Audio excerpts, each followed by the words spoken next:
Okay, so as per our commitment, we are going to have a balance of academic and those who are technocrats also. So the first lecture is from Dr. Ajay V. Deshmukh. Before his introduction, let me tell you something that we have given a feedback form to you. And the very important thing about this feedback form is that there is a daily feedback form for you. Okay. So the very crucial part of that this feedback form is that you have to write a summary for a day. Okay, this is very essential. There is no any assignments as such for this workshop, but this itself is going to be an assignment for you. And from that summary, we will come to know that what are the improvements required, what really resource person has delivered, and what really reached to you. So that is very important. So this is the first thing I would like to mention, that please give us the summary which will be useful for future workshops and definitely for you also. So next day you are supposed to submit this summary for the earlier session. So it is going to refresher for you also in the evening, so that what we have learned and what we have achieved. So my he's Dr. Ajay Deshmukh is actually having 28 years of experience in teaching field, and basically he is an instrumentation engineer. And my interaction with him goes long back with his AMI project, which he did on the FTNMR, very interestingly. And then he built one FTNMR machine at that time, and which was very well appreciated by community, and he did some experiments on that. And then afterwards he developed his interest in the NMR instrumentation, and with that he come up with the various techniques which can be used with the NMR. Then probably today is a little bit out of syllabus, I would say, is the MRI. But I will request him to devote some 10 minutes on the MRI, because it's a very hot field and it's a very excellent application of NMR instrument. And what really makes a difference between the NMR and MRI is the pulse field gradient. So he will throw some light on that also. There are some experiments which can be done with the pulse field gradient, which is now inbuilt part of the NMR instrument also. So friends, he has got really very good experience in NMR instrumentation, his PhD from IIT Bombay. And now he devote his all the time for this various NMR application development as such. And he is working consultant in this field. He is also expert in robotics, and he is also giving a consultancy in the field of robotics. So this is something different we are starting with from day one and day first lecture. So without wasting much time, I think I would request Professor Ajay Deshmukh to deliver his lecture. So thank you. Please come.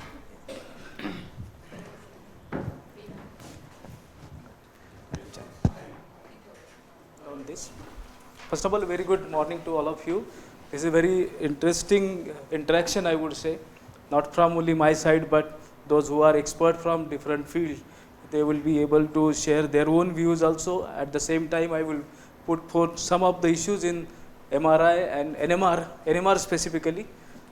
I hope many of you are from chemistry field, and are there some people from other discipline?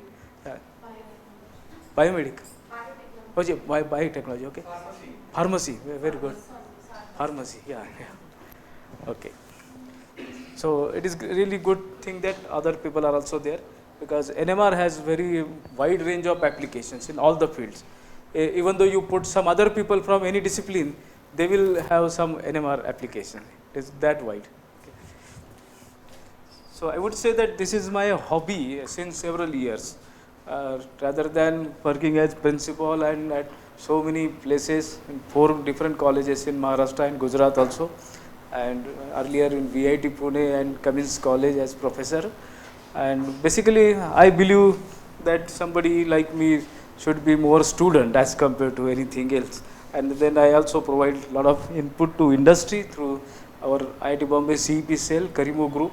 I acknowledge some of the organizations like our Indian Academy for Industrial and Applicable Mathematics, which is here only in mathematics department. The Tilak chair also handles, he is president of that, Professor Katre.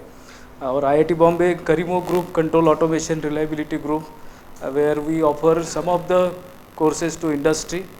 Our International Society of Automation, where we deal with industry and social issues also related to technology, standard developments, and even education also. Our Indian Nuclear Society, where we deal with nuclear applications, nuclear atomic energy applications. So several programs we conduct. Similarly, our NMRS, National Magnetic Resonance Society of India. In fact, I am very much thankful to all of these members that they provided me opportunity everywhere in the country as well as outside to interact on NMR research, and there are huge resources are available in our country. We are fortunate. This is one centralized instrumentation facility. So it is open to all. That is very important, that our country has so much of resources in NMR and MRI also. I would just show you one or two things. This book is basically through our interaction with Society of Cancer Research and Communication, Mumbai, and we deal with several medical fraternity and even some biomedical engineers, several organizations which are in touch with this. So MRI, basically I could learn from several people, but it is not so easy to just get into the classroom and do something, even go to library and find out right book. That time it was not so easy.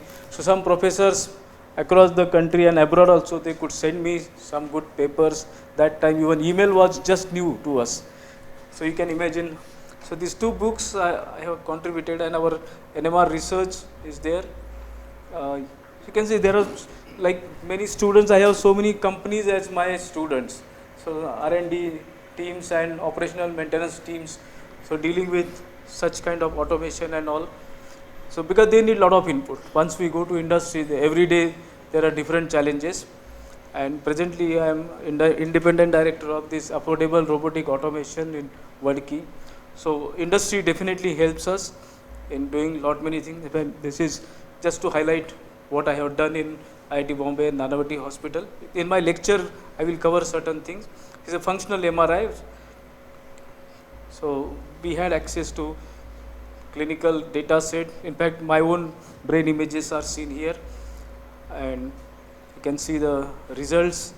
And this was my, I think there are some people, just to share some memories, Professor Ramnathan, then there are some people from Bruker Instrument, Ulen Beger and some other people. So at Dehradun we went for one conference on NMR applications in petroleum industry. So just to share you that there are so many things, and many people they work with us.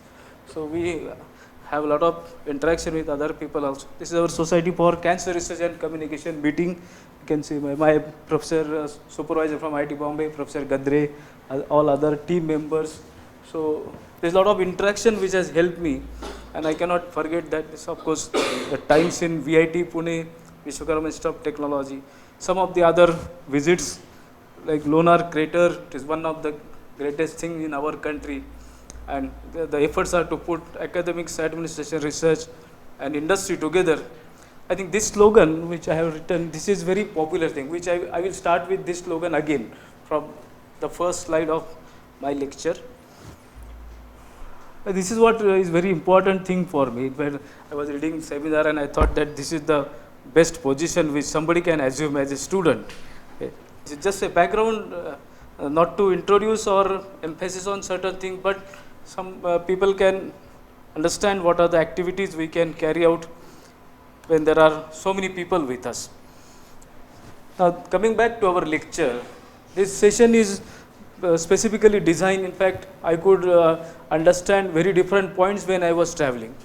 One interesting thing was Kharade sir, when I used to interact with him during my master's project, And that time NMR was a very new thing actually. I think he was the person only here, and then there were some people, Mr. Bakre, he was there in NCL. So I used to contact these two people regularly, and whatever I could understand, that was the starting point. I think then later on MRI came, and I could understand the curiosity, and then found interest in MRI. Then I started with many other people, because understanding the basic NMR physics, that itself was very challenging there. And the moment we see some spectrometer, I was really very happy to see that. And having benchtop NMR was one of the objectives, and that is how I could start work on this particular aspect. But the moment I did my project, I saw one Bruker instrument benchtop NMR in one of the exhibitions in conferences, and then I thought that people are already thinking on these lines. So the world is very fast. So I have already acknowledged, in fact, our Society for Industrial and Applicable Mathematics is one, and this book gives me always the memories of our interaction with Society for Cancer Research. Even now also we are in touch, and we do lot many things there. I think I will show you some interesting thing. This is in TIFR when Professor Ernst came. So I started my PhD work with the blessings and best wishes from Professor Richard Ernst. So he is the Nobel laureate in chemistry, 1991 Nobel Prize for FT-NMR, and his work in correlation spectroscopy, and then later on his work in magnetic resonance imaging. They used to call it as magnetic resonance zygmatography, Fourier transform zygmatography. And even I should make a mention of Professor Anil Kumar, who is there in IISc Bangalore in physics department, and he also I could meet him several times and understand how exactly MR imaging is done. He told in very simple words, and that was the beginning for me to understand MRI also. And I think he was with Professor Ernst as postdoc student that time, and he himself contributed in MR zygmatography. So out of the pioneer people, one important personality is Professor Anil Kumar, who was with Professor Ernst to design the first MR zygmatography, FT-NMR zygmatography. So starting with this signature, now always I remember, there are certain moral values which always I have carried with me. Whenever I meet some people, I keep those memories with me. So having this card here, always it gives lot of inspiration to do work in NMR and MRI. So it is 18th January 2000, that was the date. The lecture outline is very simple that way. I want to make it very short and crisp and more interesting, in fact. So little bit of NMR basics, then motivation is very important aspect. Why somebody is spending a lot of time and interest and efforts in this particular field, and how NMR signal is generated, how Fourier transform helps, and how FT-NMR instrument works, and maybe few applications I will just verbally discuss with you, and the potential areas where people can contribute. And NMR means really needs more research, and at some point of time people were wondering whether no more research is the meaning of this, but now it needs more research. That is how it is continuing. And the other aspect of NMR is when I developed this instrument, try to put certain things together, including the electromagnet and electronics and software. I remember those days when I used to interact with Karade sir and this department. That time it was there in a very small building, but those memories are very important. So I have shown some photographs which I will show you at the end. I feel that this lecture should be initially with a lot of history and background with connections. So Irvin Hahn is one of the important personalities.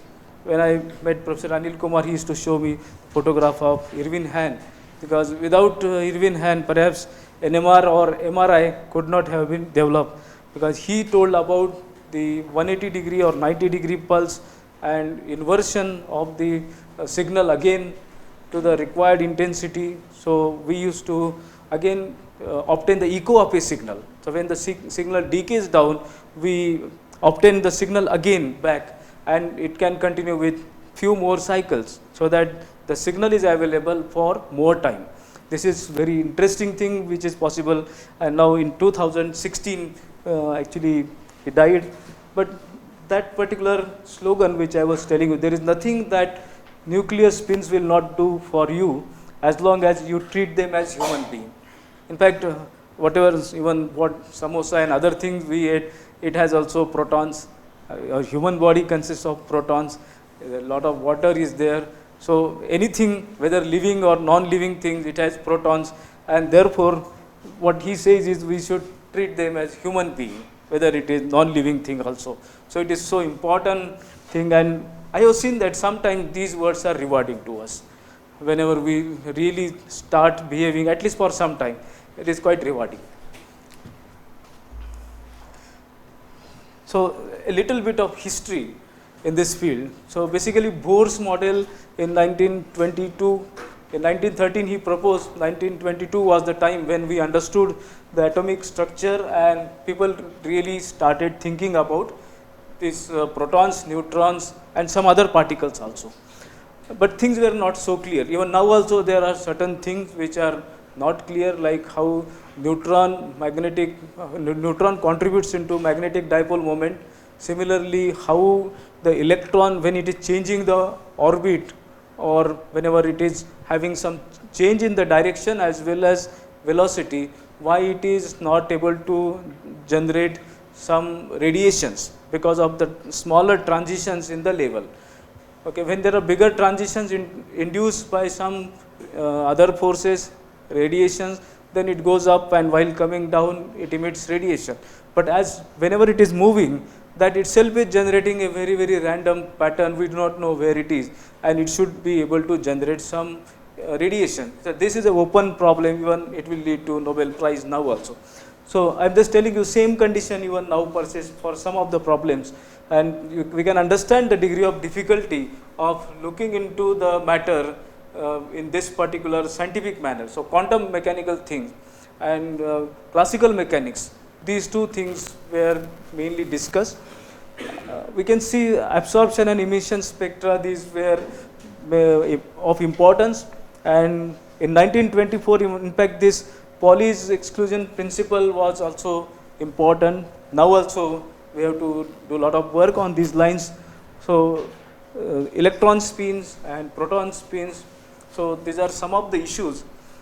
I feel that now also people should again look into the periodic table, look into the atomic structure, and again find out new methods in quantum mechanics and even classical mechanics also, so that we can have better understanding of some of the phenomena.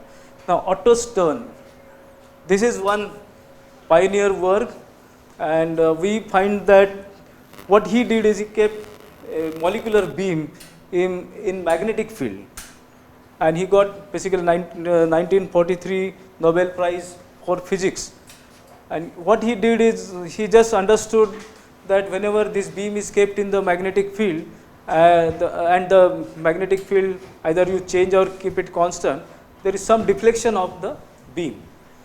So this was the splitting of magnetic energy levels, and it has contributed significantly at the beginning of NMR. This I would say the beginning of NMR 1933. So it was a molecular beam and not a bulk solid. Okay. So still the efforts were required. So we just remember these pioneers. In fact, Rabi, he was also 1937 Columbia University, and he radiated with 3.5 megahertz with the material, and what he did is he changed the field now. Magnetic field was changed, and he found that the beam was deflected. Almost on the same lines of Otto Stern, he also worked, and he also got Nobel Prize in 1944 for his discovery in NMR, in molecular beam. I think this is very, very important step when nobody was able to imagine how is the magnetic dipole moment and what is happening with that. But these two scientists now, they obtained some breakthrough. Major milestones were created because of this discovery.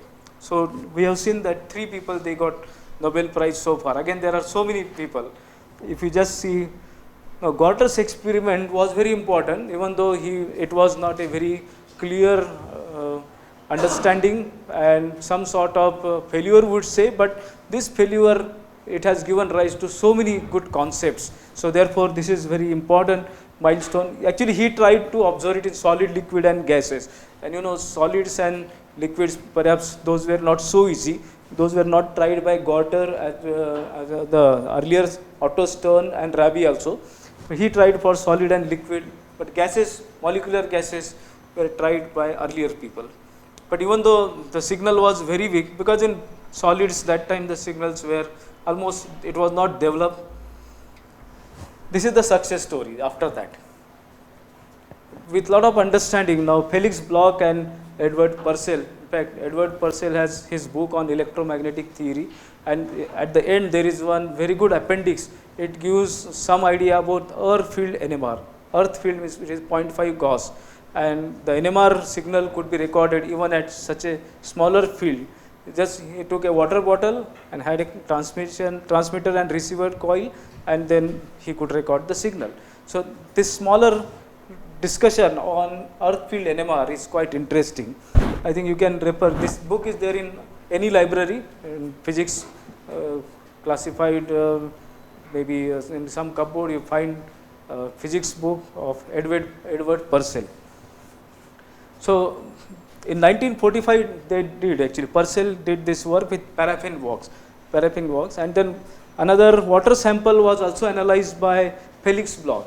So these two results were presented at the same time, and 1952 Nobel Prize was shared by these two scientists, and this was the first demonstration of NMR in bulk solids. Okay.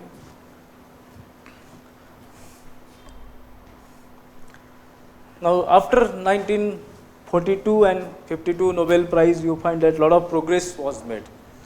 Why NMR has become very important tool is because T1, T2 time constants. In any other spectroscopy, you find that there are only maybe pseudo densities which are measured.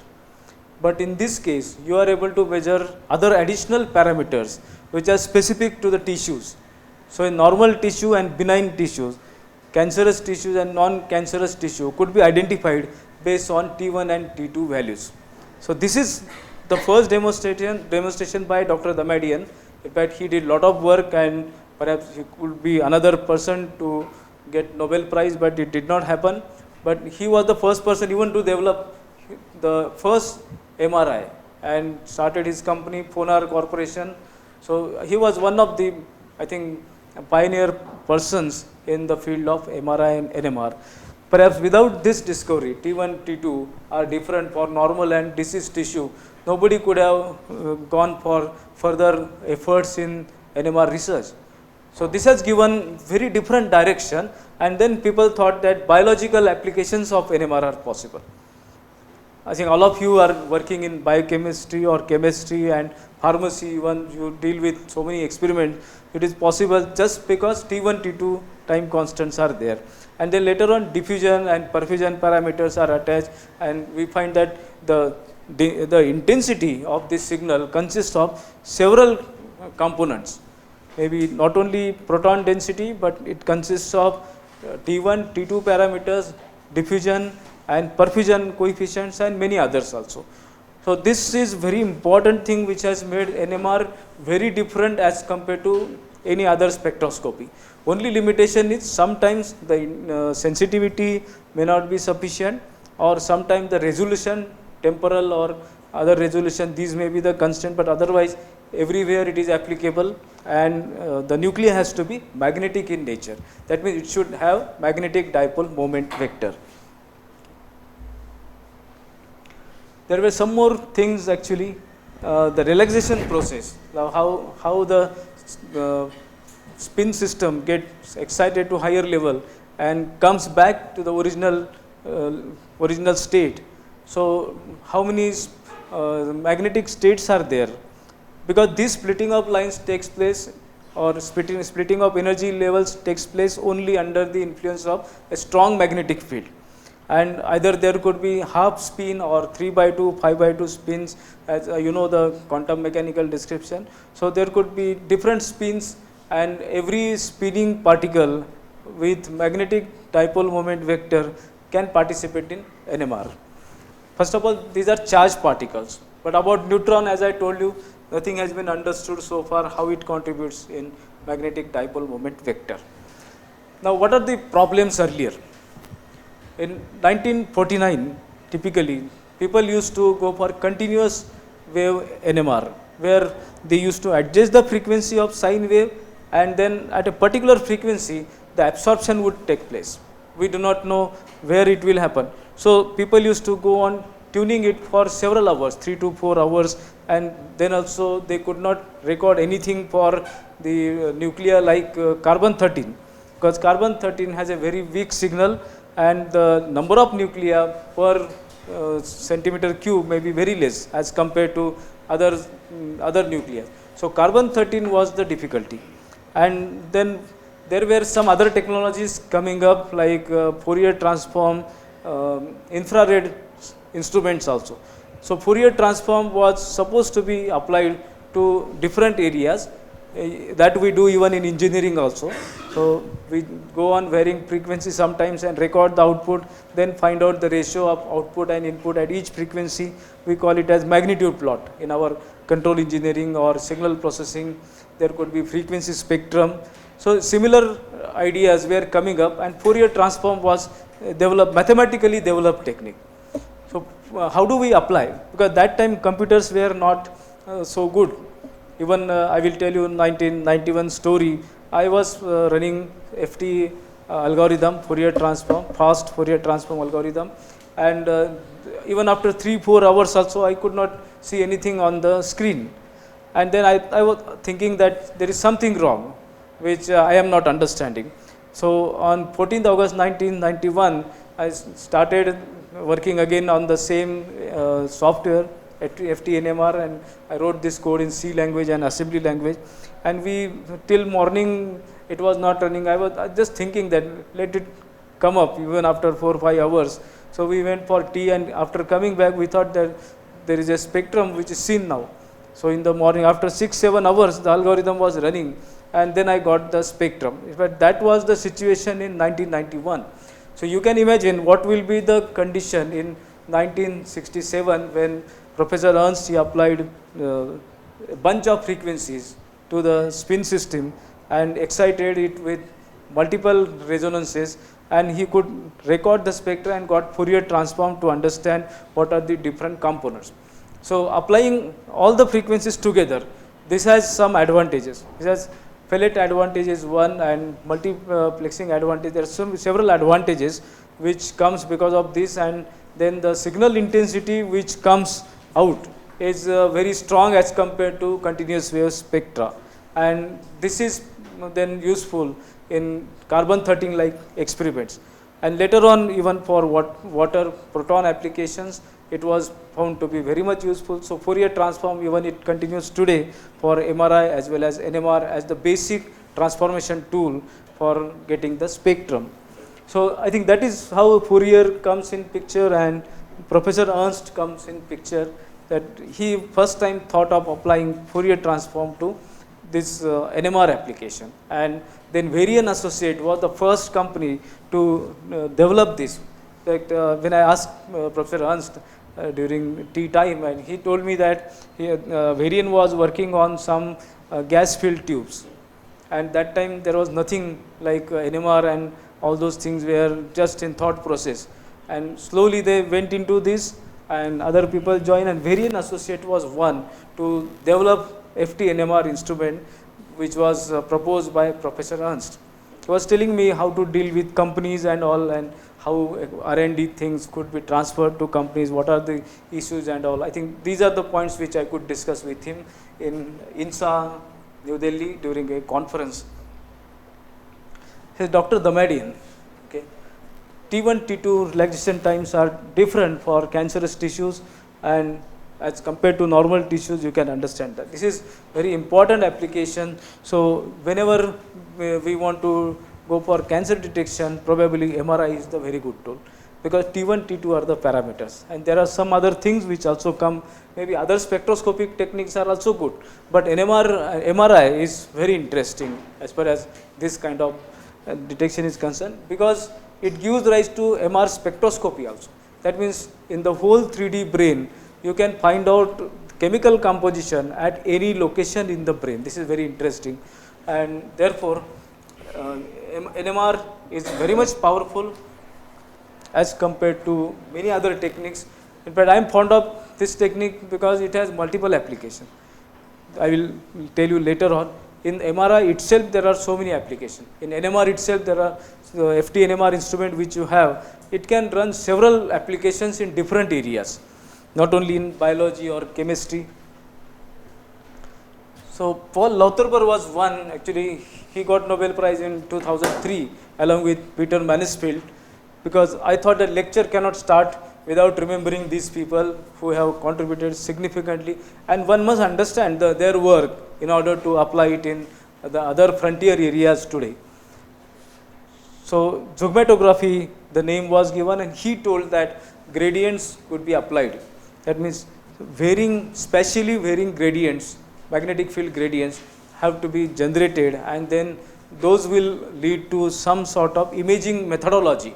So zygmatography was developed because of this particular concept, without which even a very big animal could not be imaged because of the resolution problems.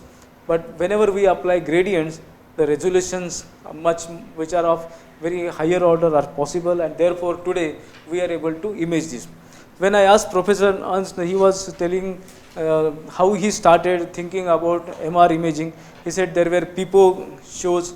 PIPO show means perhaps maybe you must not have seen, but some of you, if you remember, in some fairs they used to show some movie or cinema. You need to just look into the system, maybe through smaller lenses, smaller eyepieces there, and you are able to see the movie maybe for 50 paisa or 1 rupee. You are able to see it in the fair. So he said that this PIPO game, it has given direction, like how one can look into the human body without opening it.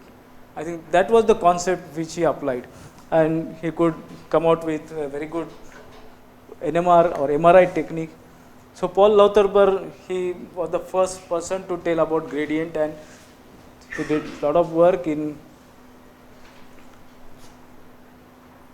another pioneer work, of course, in MRI. Today we are able to image the whole brain in a single shot because of his contribution. So pulse gradients and time varying gradients, that was his contribution. So it changes the direction of the along the grid.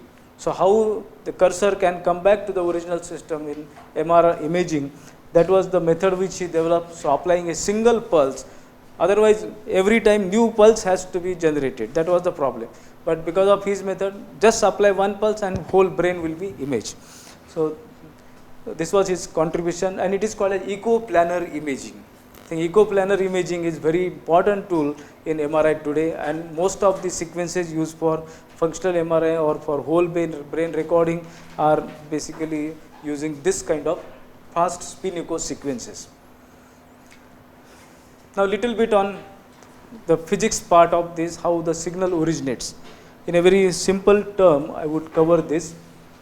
You need some nuclei with magnetic properties. For example, carbon 13, phosphorus, maybe nitrogen 15, hydrogen, oxygen 17. These are some of the nuclei with some magnetic dipole moment. The spin could be half for these four, and it is 5a/2 for oxygen 17. So the spin is a basic property of the particle, the nucleus. There is another parallel experiment which people they do, that is electron paramagnetic resonance, which is also very important tool for analysis. But this is more popular because in imaging application we deal with more hydrogen or proton spectroscopy or imaging. but there are other applications today for phosphorus. NMR is also very important, or carbon and many other protons are important for investigating different tissues and different disease corresponding to different organs. So, what is required is basically some spinning nuclei with magnetic dipole moment vector. So, you can imagine you have so many nuclei in your in patient or human body or in any chemical sample. If you just take water in test tube, it has lakhs of nuclei, hydrogen protons, and you can think of a signal which is a vector addition of all those independent magnetic dipole vector. So, what the basic aim in NMR is to measure the intensity of magnetic dipole moment vector. Now, in case of sample in a test tube, there are so many such nuclei and they combine together. So, we talk about bulk magnetic dipole moment vector or macroscopic magnetic dipole moment vector. This is very important. What we want to do is we want to understand what is the size of this vector or intensity of this signal, and that is proportional to number of nuclei. Suppose we have nuclei oriented in the same direction. If there are 1000 nuclei oriented in the same direction, the vector addition will be 1000 times more. That means if more is the number of nuclei, more will be the signal, and therefore the intensity of any spectral line on the NMR plot, the spectrum, it will indicate number of hydrogen atoms or number of protons in a particular functional group. Okay, so just measure the height, or some people they calculate area. So, area tells us about how many nuclei are there in a particular environment, chemical environment. So, this will be a very powerful tool to understand how many protons are there in a particular functional group. Okay, this is very important direction. And then of course people they talk about line shapes, Gaussian or Lorentzian. This is a different part of maybe either statistics or signal processing, and one can deal with this particular method by understanding the macroscopic magnetic dipole moment vector. So, what we do is we calculate perhaps vector addition of so many things. If you just consider one, this m is a vector which you consider to be a bulk vector, or it is the resultant vector or vector addition of all the protons which are there in a system. And so, whatever sample you consider, maybe test tube for chemical analysis, and then if you just put it in the magnetic field B0 is Weber per meter square is the unit actually. 1 Tesla is 1 Weber per meter square, and 1 Tesla is 10 raised to 4 Gauss. That means if you consider the Earth's magnetic field, it is 0.5 Gauss. As compared to that, this field is very high. Today we are talking about 27 Tesla or even more than that for other biological and animal applications. So, in AIMS that time I could see instrument, Bruker instrument, NMR, FT, NMR, MRI instrument machine. Again it was running at 27 Tesla, a very high field. Typically 3 Tesla machines are common today. In earlier time, before 5 to 10 years, that 1.5 Tesla was very common. Okay, so as we are progressing, we are going for higher fields for better resolution, because we see the relationship between resolution and the field, similarly resolution and the frequency. And today you have maybe 500 megahertz here, in TIFR you find 800 megahertz NMR, FT NMR instrument. So, these are very common today, 800 megahertz, and that gives a reasonably good results for the experiments which you would like biological people. So, you will be more interesting in correlation spectroscopy. Of course, we should remember again Professor Ernst for his contribution in correlation spectroscopy.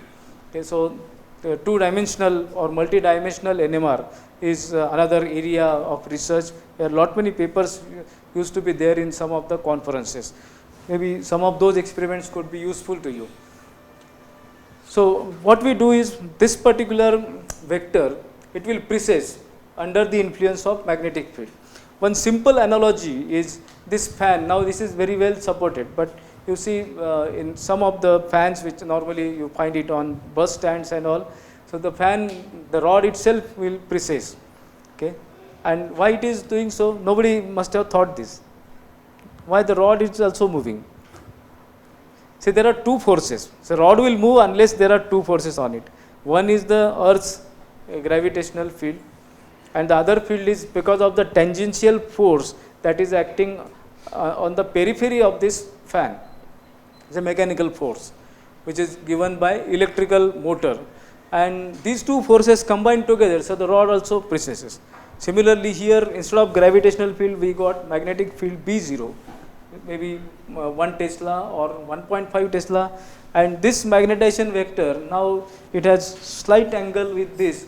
So what is happening is it is precessing with this. It will try to align, but it will not be fully aligned with this. There is some angle theta, and this particular magnetic dipole moment, the tip of this vector, it will carry out precession on this.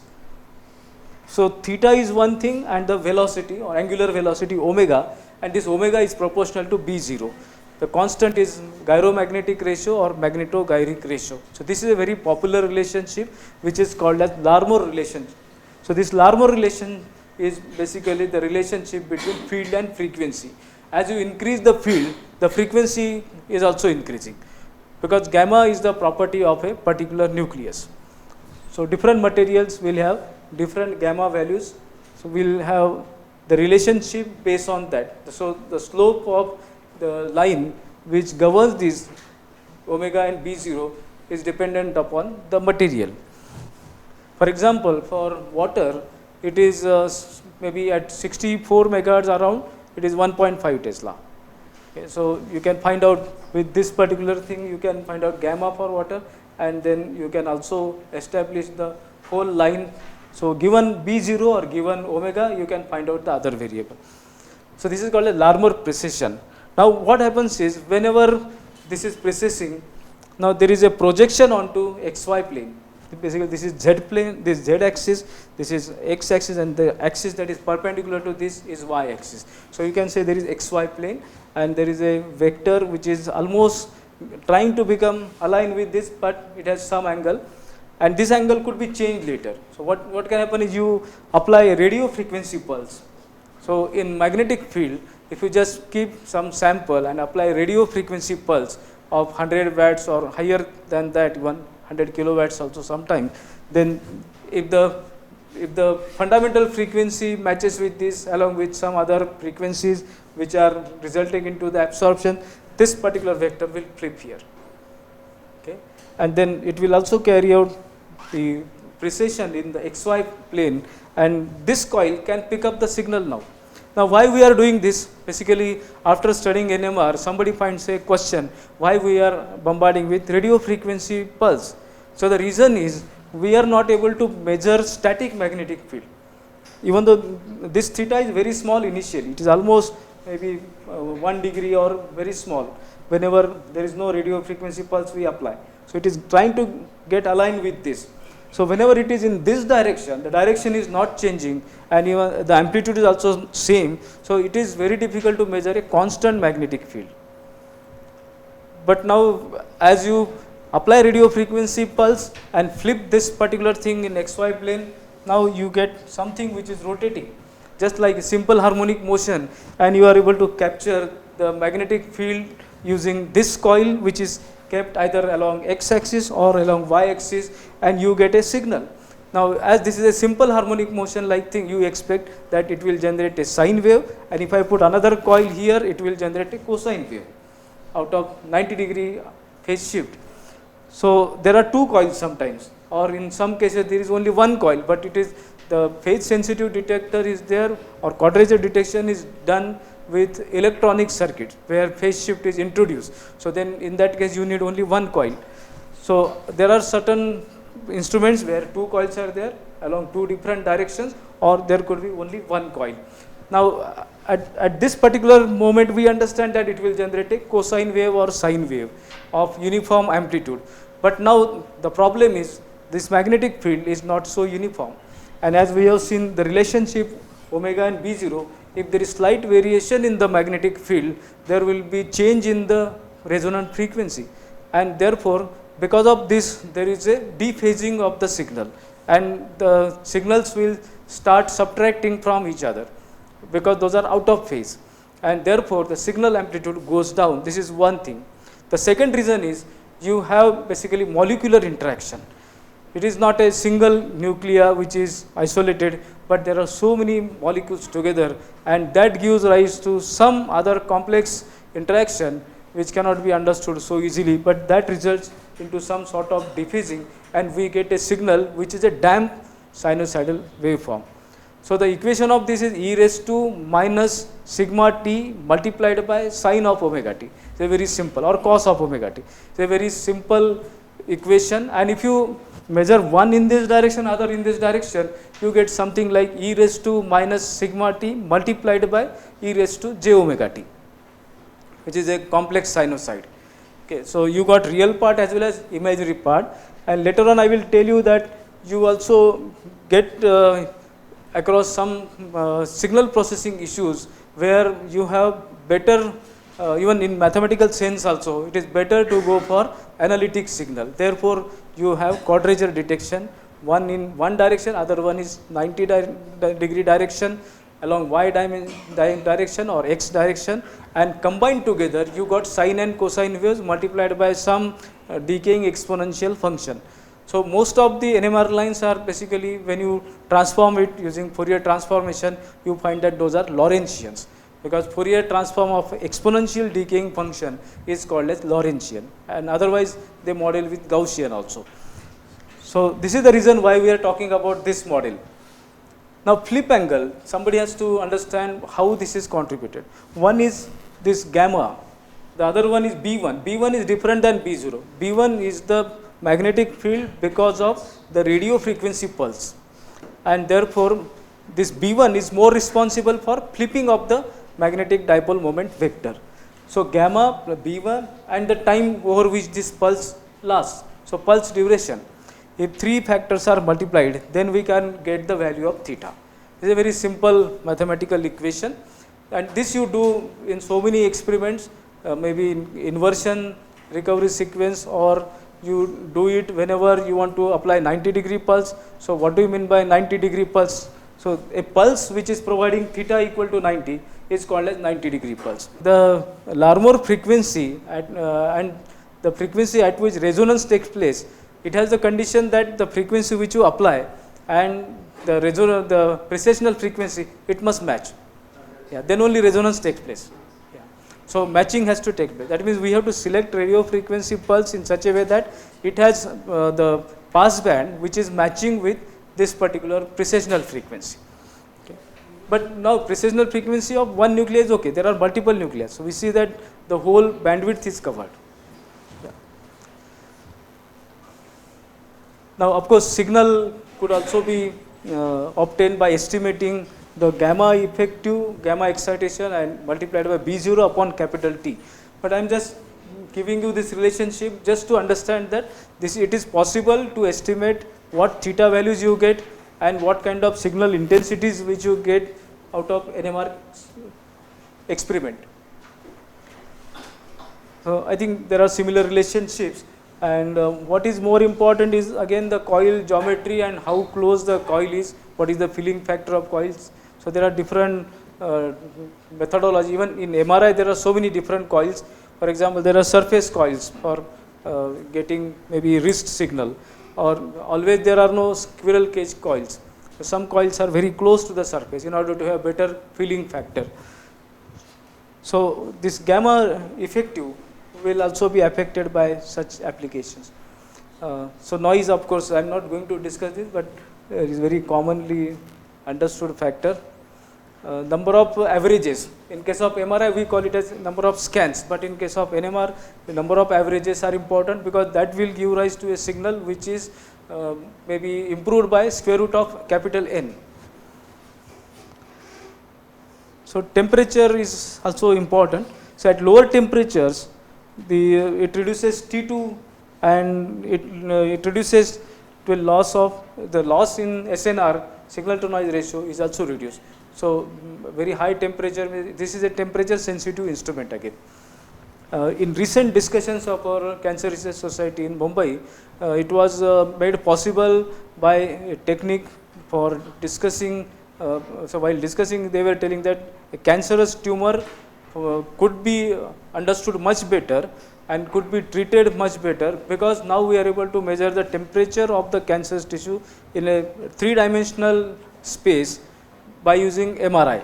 So MRI can detect this, but the basic principle is NMR. So NMR is sensitive to temperature. So you just measure NMR signal and find out what is the shift because of temperature, and that will give you some idea about every point in the tumor where the temperature is changing. And at some temperatures, the tissues are killed in much better manner, cancerous tissues. So the treatment plan is much improved because of this. This is a very recent development. Last month only it was presented. So T1 and T2 are two important things. You can see this is a first order process, maybe 1 minus e raised to minus t by tau like thing. So whenever you put some sample in magnetic field, it follows this particular pattern. Slowly the magnetic field builds up, and that time constant is T1. Similarly, whenever you have a spin system in higher energy level, it decays with T2 star and T2. So T2 star is the effective one, which accommodates molecular interaction as well as non-uniformity in the magnetic field.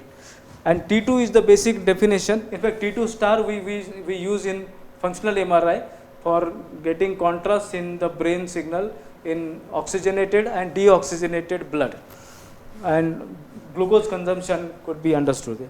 So T2 decay, it is because of the fact that signal is now in XY plane. Whenever you measure this maximum, it is just flipped into the XY plane, and the amplitude is getting reduced in XY plane, and therefore the signal goes down with this. So the decay is called as T2 decay. Okay, this is spin relaxation. This is called as spin lattice relaxation or longitudinal decay. Longitudinal in the sense it is in the Z direction. So the signal moves upward in Z direction, whereas in XY plane, under excited condition with RF field, the signal goes down with T2. So it is called a spin relaxation, where the higher energy levels are exchanged with lower energy levels. That means ultimately total protons in a particular energy level remains same, but it is just exchange of those protons. So that is why it is called as spin relaxation. This is spin lattice relaxation. So once we get a feel of what is T1, T2, in fact there are T2 star, I told you one application, but T1, T2 weighted images are very common in MRI.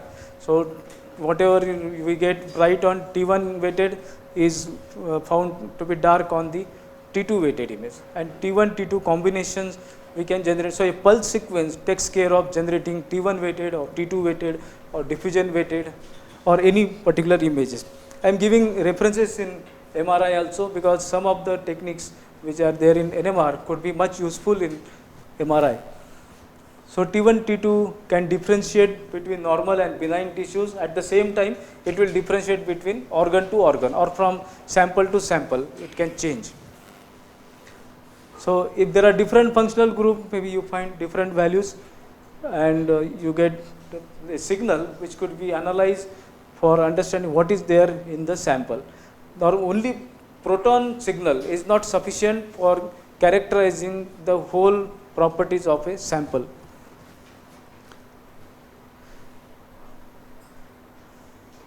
You can see for some different samples, of course these are related to human body, but water, fat, to T2 is different and T1 is different. In one case, for example, this may be same for water, but for fat it is 100 and it is 200, and CSF 2000 and 300. So these values are at 1 Tesla field. Sir, what is that CSF? It is cerebrospinal fluid. It is there in the brain. CSF. Yeah. I think biochemistry people must be stronger in this particular. So I just want to tell you that you get something like this, and its Fourier transform may be a single line, because we record both cosine as well as sine terms together and take a Fourier transform. So it has only one peak which you get, because this is analytic signal. Those who are familiar with Fourier transform properties, they understand that when we put real part cos theta and imaginary part sin theta together and form a complex number like cos theta plus j sin theta, and then if you take the Fourier transform, it will give a single peak. For only sine waves, it will give two peaks because of the symmetry property, because the Fourier transform of real signal is symmetric and its phase magnitude is symmetric and phase angle is anti-symmetric. So there are some properties which will help understanding. You can just see what is happening there, it is at center. Now here, because of some phase angle, there is a shift. The amplitude remains same, but there is a shift. Here also there is some other additional shift which you can see. So this shift comes because of the chemical environment in which nuclear resonates, and therefore it is called as chemical shift. And this is much helpful. In fact, this is the basic property because of which NMR experiment could be carried out. This is one. Now second aspect is in MRI, this is creating some sort of disturbance, because the fat tissue and CSF or other tissues will resonate at different locations, and the same organ is there, but there are different materials in the same organ. You find that there is a shift. Even different organs, you will definitely find it. So fat, CSF, water together, it will form a complex pixel, and you find that there is a chemical shift artifact. There it is artifact. But in NMR, it is not artifact. It is the basic technique which is helpful to us, which will enable us to estimate the biological and other spectra. So free induction decay consists of damped sinusoid, and it consists of several such frequencies, and we are just going to Fourier transform that.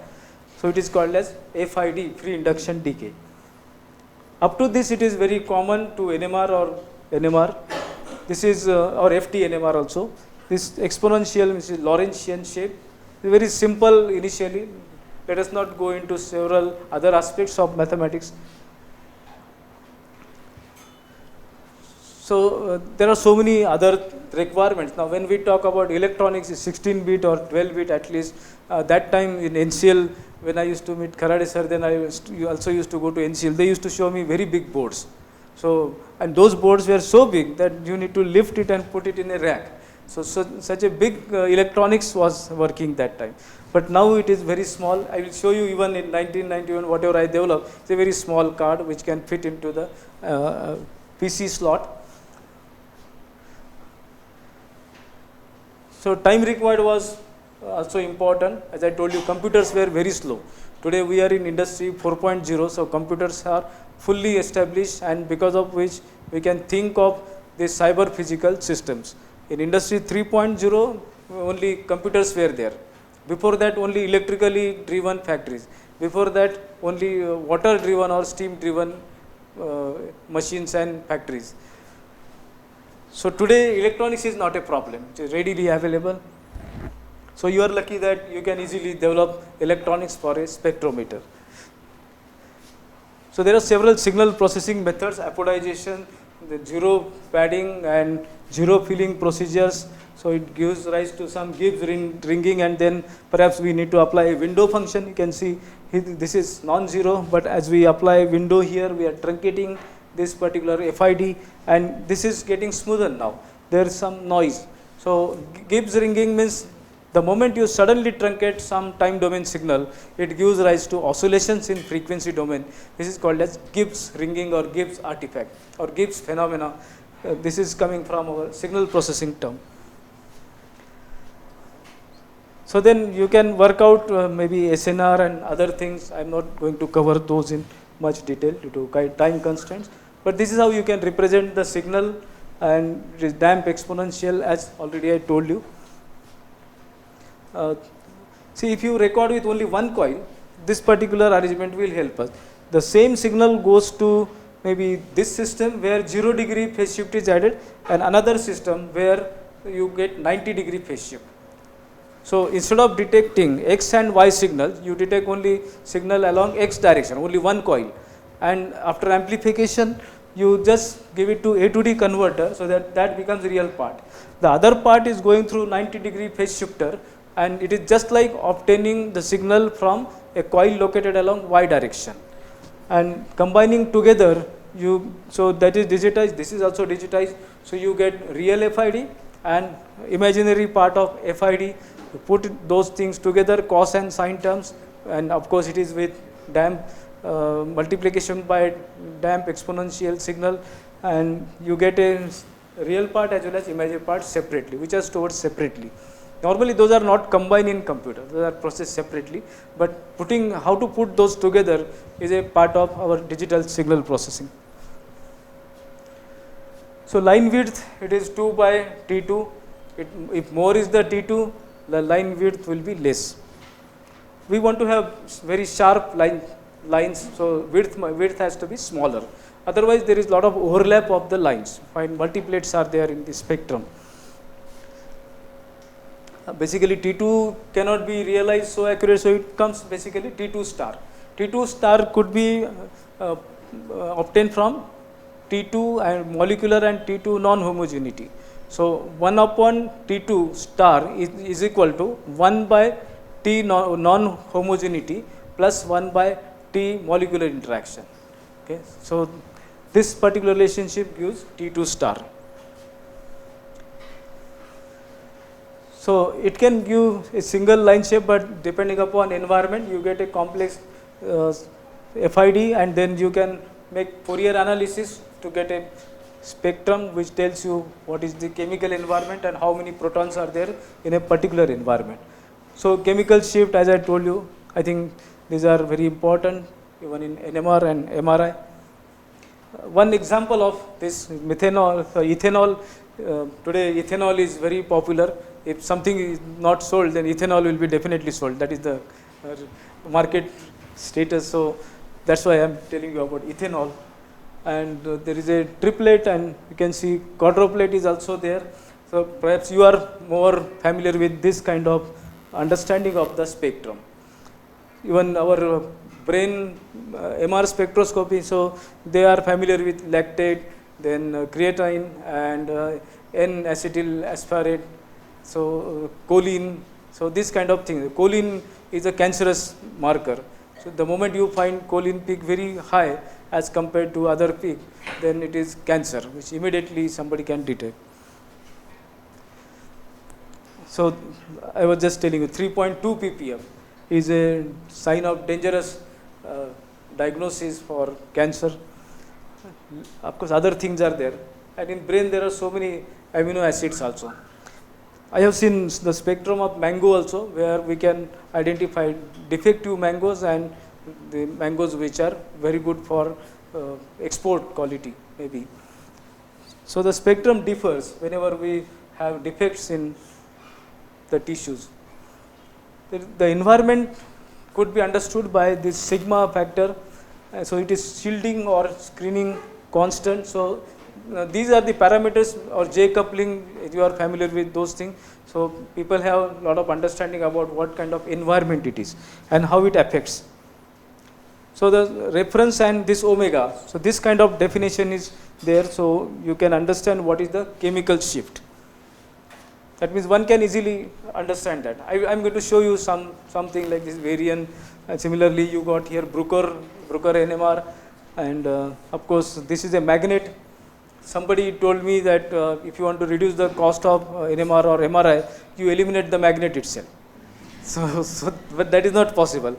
In some experiments could be made possible by running experiment at Earth's field 0.5 Gauss, but that will not give resolution which are required for biological and other applications in clinical and similar areas.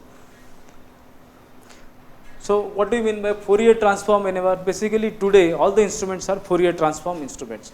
We have tried with some non-Fourier encoding of MRI, but not for NMR, because NMR is just a Fourier transform where frequencies are to be analyzed. What we can do more is we can apply time frequency methods which are much more developed now. So at the same time you can see frequency as well as time. So at what time it happens. Suppose you want to carry out dynamic studies, then perhaps we can develop a software with your help, or in this department we can give research problem, like you have a dynamic NMR experiment where with respect to time you record the spectra. and then have a time domain as well as frequency domain signal seen in the same plane, or you can display it in a 3 dimension, time, frequency and amplitude. I think this will give much better understanding. But there are certain interactions in these signals, and one has to be really expert, or one must see from artistic point of view also, like how there are different interactions in time frequency tile or time frequency plane.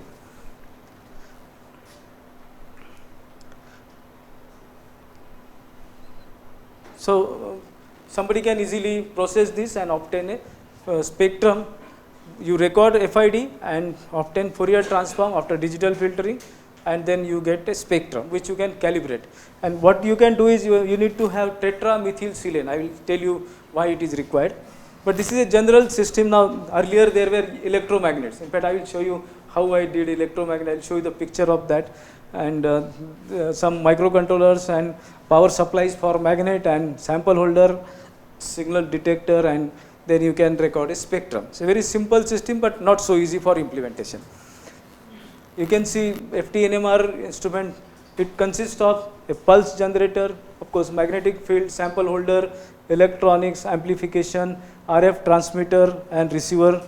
Then pulse generator could be here along with a synthesizer, and then you can have maybe computer system for Fourier transformation and a display where spectrum could be displayed. So drawing block diagram, it gives a lot of clarity, but when we implement, I think individual things have a lot of importance. You can see the magnet. So there is a outer cooling which is nitrogen jacket today, okay, the minus 32 degree, and inner jacket is helium minus 269 degree. So in between, so this is a cryostat, and this is a vertical bore in which, so this is a sample and coil. So you got a probe which could be inserted from here, and you can take the signals, and could be after amplification you can give to computer. So you can see what are the things here now: vacuum, then liquid helium, the green color line is liquid helium, the red color line is liquid nitrogen, so outer side, then container and support, it is just shown by gray color, and then superconducting coil. So niobium alloy, now when it is kept at minus 269 degree, it will lose its resistance, and then it will be a superconductor. That means how superconductors are charged basically, you just have a coil, keep it in minus 269 degree, then you slowly increase the power supply in order to build the current. And once the current is established, you just reduce the supply and short it. So the current flows continuously, you don't need a power supply. Once the current is established, the magnet is charged, the superconductor take care of everything. Only thing you need to maintain the temperature and the level of liquid helium. This is the probe. That very standard probes are today available with connectors, and you don't need to bother about this as the user. So typically saddle coils are, these coils are also used in MR applications, but this is a very smaller one. And today it is possible to even image the system, like it's very smaller object like mouse or maybe small animals you can image here, or biological samples you can image. So for very smaller thing, imaging experiments are also possible. In one of the experiments, which I think the data I could collect from the researcher from IISc Bangalore, they used to find out whether it is crystalline material or amorphous material. And basically the experiment was to treat the material alloys and all. So how exactly the material is formed using some meteorological processes, and material science was to be studied there. So then they gave me some images of such metallic objects, and at every point now it indicates the signal which is corresponding to whether it is amorphous or crystalline material.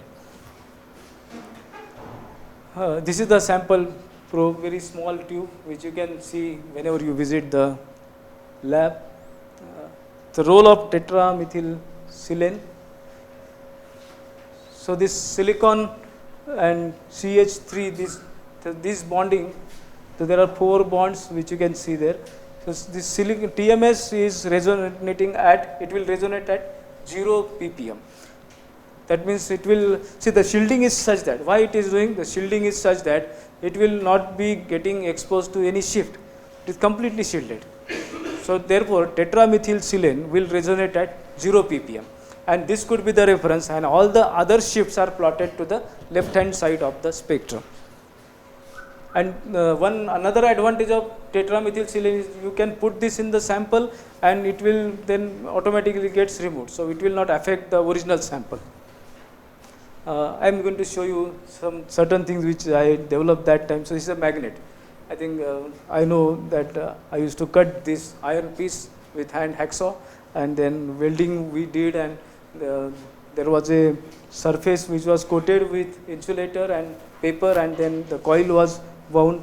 The difficulty was how to put coil through this, because it was to be done manually, and the space is 0.5 centimeter, which is very small. So very small tube can enter into this, because if I increase this, then the diameter of the magnet, electromagnet will increase, and for which I need to, so it will become heavy first of all, and the winding maybe it will take more wire also. There are several other things.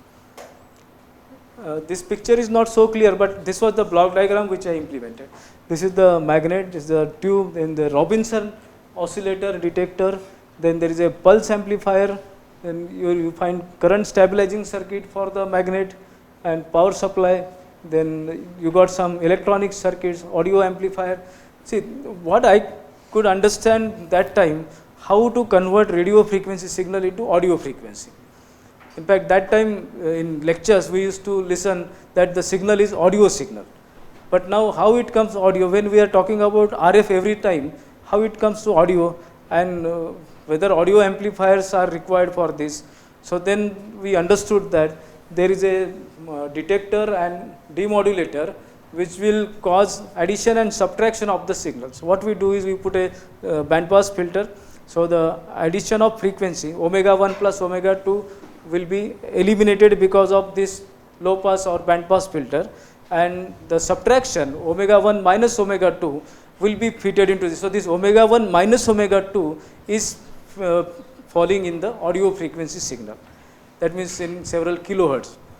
So the megahertz signal which I use, so that this was done for 1 megahertz, and then we try to obtain 20 kilohertz signal, so audio amplifier can work. But when we implement, maybe really we need to understand what exactly is happening. So the subtracted value falls in the audio frequency. I think that time I thought this is a snapshot from the report. So electromagnet stabilizing current source is there, Robinson oscillator detector, and transmitter receiver coils, A to D converter, IO lines, and PC and power supply. And then this add-on card will fit into that. See, one surprise was when I brought this A to D converter, but I saw so many people were doing experiment. That time we used to work on breadboards, and as we put ADC and so many complex wiring people used to do. And my professor was happy, Professor C.B. Deshpande, he was there, our head of the department, and he was my guide for master's dissertation. So that time he was surprised at how immediately you got these results, because the connections were made so carefully. I came here to search A to D converter in Pune, and somehow I got this 12-bit A to D converter, and as I connected in 2 minutes I got results, and that was the beginning. So things happen so fast. Software only took more time for running on 14 August 1991, and next day morning I could get the results. So the software was written as a mix of assembly language and C language. When we want to generate pulse, I was having time constraint. So I thought assembly language program will run faster, and therefore this was done in assembly language of 8086, and the rest of the things were in C language. And that time people were happy how two languages you are combining together. So this is a circuit for the power supply of the magnet. You can see this is the magnet. This is the Robinson oscillator detector, demodulator, and you can see the component values. This is a sample holder, and water as a sample, and this is the electronics which is slightly connected to this. I think so. This is a printed circuit board. In fact, I did it that time. Smart work was there, and we used to sit for several hours to generate this kind of thing. Today it is not required. This is the other side, and that is how this was built and tested. I got all the algorithms running that time. I kept it with me.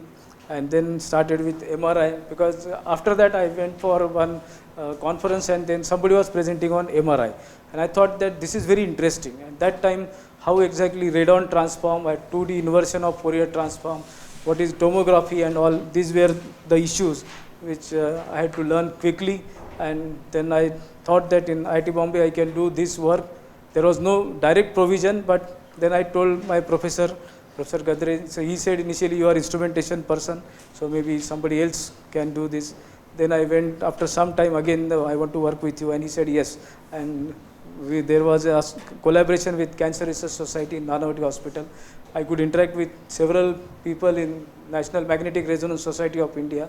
Of course, I used to visit Faraday sir's office several times, and NCL also. So, and even Lucknow, SGPGI, Lucknow, AIMS, and several IITs also, TIFR and BARC, and people could help me out. Some foreign professors also, they used to send me some research papers, because when we carry out research, whatever is, my professor told me, when whatever is written in the books or journals, it is of no use to you, you find something else. So then whole library I found that it is of no use, because it is already written. So you write something which is not written. So and then I had to really find out what can be the problem. Then General Electric presented at functional MRI and cardiac MRI. These are open problems, and you can, if you can take it up and you apply wavelets and other statistical methods, it will be good. And harmonic phase MRI we tried similarly, wavelet applications and new periodicity transform, and how functional MRI signal could be detected. I think that work I did for 5 years almost, 99 to 2005, and 2006 when I got degree, then my work increased, and we organized several conferences and lecture sessions, so that people were fond of all these things, like how it has to be done. And we also presented one monograph to Society for Cancer Research and Communication. I think it is quite exciting to me to work in NMR field, as compared to the positions which I assume, or administration, academics, and other things. And of course, industry is interesting. Industry and research is most important, and it drives us, and that is the motivation. And maybe whenever we come across some research idea, they are there to help us to fabricate it and bring it into the society. Okay. So thank you very much. If anything you want to ask, maybe there are several things, but I am not showing today because of time constraint. Thank you very much. Thank you.